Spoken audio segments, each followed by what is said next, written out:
हे जय जगन्नाथ ମୁଁ ବାହାରି ଯାଇଥିଲି ମୋ ଫ୍ରେଣ୍ଡର ଫ୍ୟାମିଲି ମାନଙ୍କ ସହିତ ପୁରୀ ଯିବା ପାଇଁ କି ହଠାତ୍ କିଛି ବି ପ୍ଲାନିଂ ନଥିଲା। ଏମିତି କ'ଣ ଭଗବାନଙ୍କର ଡୋରି ଲାଗିଲା କୁହନ୍ତି ନା, ତ ସେମିତି ଆମେ ବାହାରି ଯାଇଥିଲୁ। ତ ବାଟ ସାରା ସଫର କରୁଥିଲୁ, ସେଥିପାଇଁ ଟିକେ ଫିଲ୍ମ ଦେଖିଦେଇକି ଆମେ ସମସ୍ତେ ବାହାରି ଯାଇଥିଲୁ।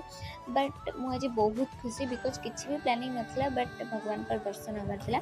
5 ବର୍ଷ ତଳେ ମୁଁ ଭଗବାନ ଦର୍ଶନ କରିଥିଲି, ଏଦିନ ଆଜି ମୁଁ ଦର୍ଶନ କରୁଛି। ତ ମୋତେ ବହୁତ ଖୁସି ଲାଗୁଥିଲା। ଭାଇ ଭିତର ପଶିଲା ଏତେ ଗହଳି, ତ ମୁଁ ଭଗବାନ ଦେଖି ବହୁତ ଖୁସି ହେଇଗଲି।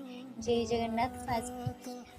ତ ଏଇଟା 5 ବର୍ଷ ପରେ ମୁଁ ଭଗବାନଙ୍କୁ ଦେଖୁଛି, ସେଥିପାଇଁ ବହୁତ ବହୁତ ବହୁତ ଖୁସି ଥିଲି।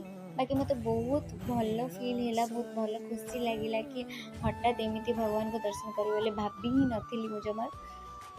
ଦେନ୍ ଭଗବାନ ଦର୍ଶନ ତ କରି ବହୁତ ଖୁସି ଲାଗିଲା। ତ ମୋ ଫ୍ରେଣ୍ଡର ଫ୍ୟାମିଲି ସହିତ ବହୁତ ବୁଲାବୁଲି କଲି। ଦେନ୍ ରାତିରେ ଟିକେ ଡିନର୍ କରିଦେଇକି ଆମେ ସେଠି ରୁମ୍ ବୁକ୍ କରିଥିଲୁ। ତ ସେଠି ଖାଇ ପିଇ ଦେଇ ଟିକେ ରେଷ୍ଟ କରିଦେଇଥିଲୁ। ତ ତାପରେ ମର୍ଣ୍ଣିଂରେ ଆମେ